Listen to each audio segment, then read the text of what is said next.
finally, Anime has come back to Midweek Waifus. And for a return episode, we're diving into none other than Marvel's favorite green glamour girl, the sensational She-Hulk herself. Anime? You're clearly only doing this because of the recent She-Hulk live-action trailer. You're a shill and a grifter. Blah-de-blah-de-blah. Whoop-de-whoop-de-woo. Stop right there, because you're right. I mean, not that I'm a grifter or anything, but that I am doing this because of the trailer.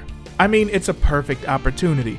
Everybody from fans of the character to people who, for some reason, think that she's a recent woke addition to the Marvel roster. And so this is kind of like a feminist female Hulk, and it's getting rave reactions in the media. The trailer just came out. One of the things that really jumps out at me is, on top of just how stupid it all is, and all the wokeness and everything, now we got a female feminist Hulk who's literally sweeping men off their feet and everything. Wrong. I'm sorry? On the board. Wrong. Wrong.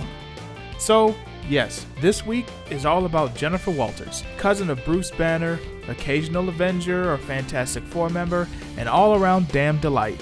And yes, we will touch on the trailer, but first we got some serious ground to cover for She-Hulk, which is impressive considering how little presence she's had outside the comic universe. But Shoki's had quite the existence. So, enough of the preamble, let's dive on into the meat and potatoes of She-Hulk. Or I guess in her case it'd be the green eggs and ham. I'm sorry. I couldn't resist. Though innately shy and often struggling with confidence issues, Jennifer Walters became an attorney with a thriving career, until a crime boss, Nicholas Trask, shot and seriously injured her. Luckily for Jennifer, her cousin, Bruce Banner, the Incredible Hulk himself, happened to be in Los Angeles when it happened.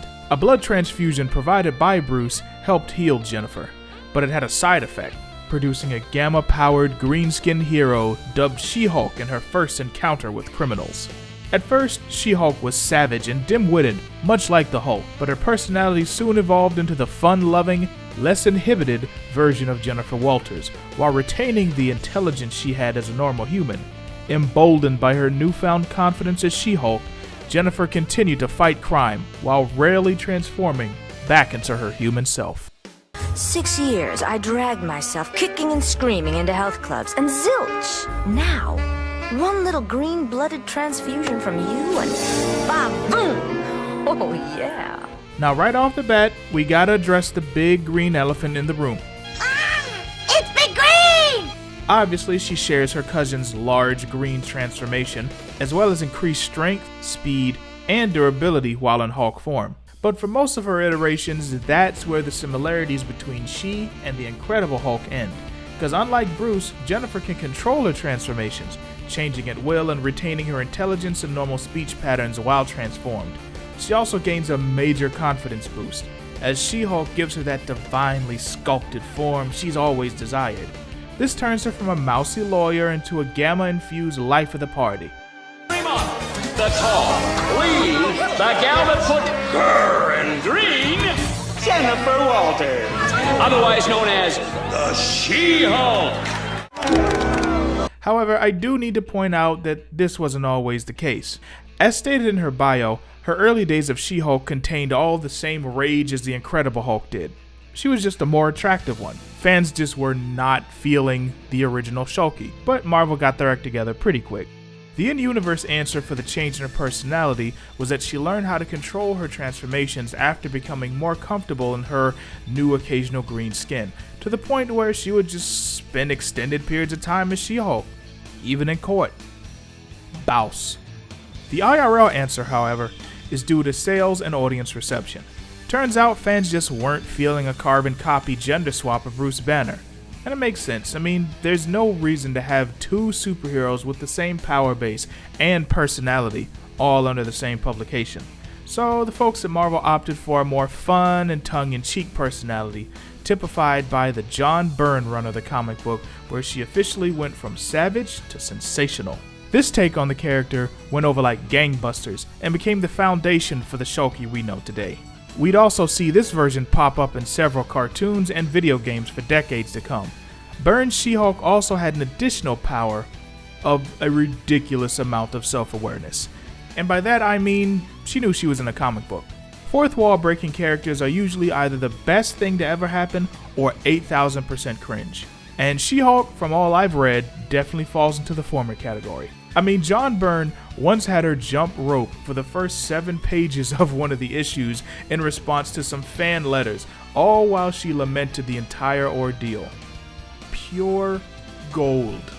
Apart from the comics, She-Hulk's appearances in the 90s Fantastic Four cartoon are my personal favorite standouts. In my opinion, that one has just the right amount of tongue-in-cheek charm that She-Hulk's been known for. She's also voiced by the legendary Cree Summer in some of the later episodes, and what's not to love about that?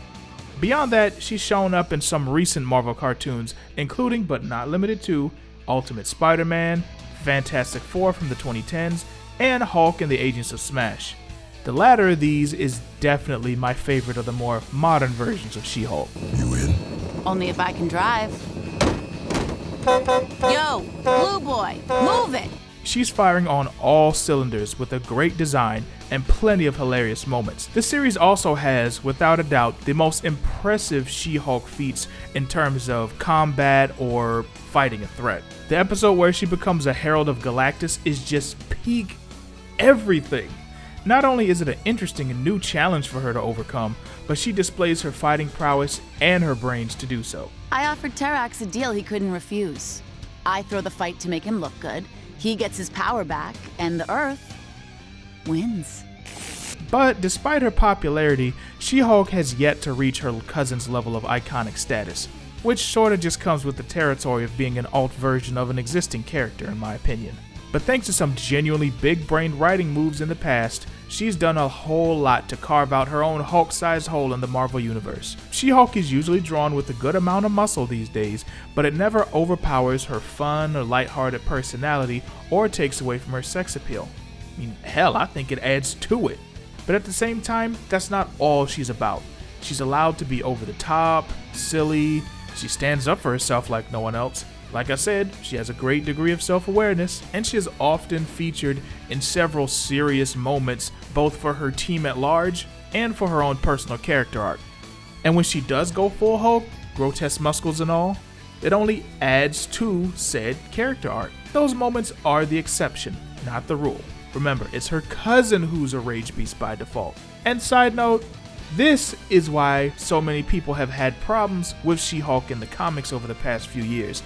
They lean way too much into the idea of her just being a carbon copy of the Hulk, both in look and personality. My problem with this, aside from the art just looking like a gnawed-on turd most of the time, is that it's not She-Hulk. I think on paper, having the idea of a side of Jennifer that represents all of the repressed and genuinely jacked up stuff she's been through as a superhero can work. But just having her stay like this, prefer to be like this, trash. Absolute trash. As previously mentioned, her debut was that of a rage-filled beast beyond control. People didn't like it back then, even when she was still attractive. So why would people want that now with an unhealthy, unsanitary, illegal amount of ugly slapped on it to boot? I mean, come on. Free to be ugly? Ugh, get it out. Thankfully, this painfully hideous chapter of She-Hulk's life in the comics is over. And I'm not gonna lie, I dig the sequence where the lawyer version of She-Hulk, i.e. true She-Hulk, is holding a trial against ugly She-Hulk, and the other versions of herself are the jury. That was just absolutely beautiful, and also brings her back to her meta roots. Peak Shulky triumphs. Her current comic series is way more true to form, both in her looks and personality. The story itself is okay, very slice-of-life comedy starring Marvel superheroes. If that's your speed, I definitely recommend giving it a look. And before we end, we have got to talk about the trailer. And now yes, the CGI is barely on par with the gameplay footage you've been watching in the background for this video, but to be fair, as pointed out by others, this is still just a trailer, which means there's still time for them to beef up the CGI, which is a move the MCU has done several times already. Hopefully they get this girl out of the uncanny valley soon, cause I don't know if I can sit through multiple episodes of this. Tone-wise though, I don't hate it. It's not great by any means, but I don't think it's all that cringe either. I get that the MCU's been in a downward spiral for Phase 4. I barely care about anything going on in this universe at all at this point. If you're over it, I understand. Not interested? I understand. But I do think some of the criticisms about this trailer are unfounded, and that's putting it politely. Like how so many people are flipping out about that last scene of her carrying the dude off the bed, as if she hasn't been doing stuff like that for years already. These legs aren't just for decoration, you know.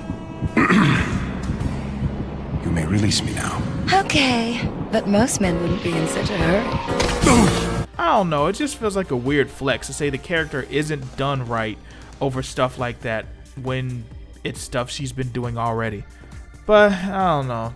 The entire discourse about the MCU and comic properties in general, I'm not going to get too much into detail about it here, as this video's gone on long enough and this really could use its own video, but I definitely feel like a large amount of criticisms about just comic properties in general are falling along a very expected line, and it's causing some people to criticize things that are completely in character for characters just because they hate the overall direction of a particular universe, property, or the entertainment industry in general.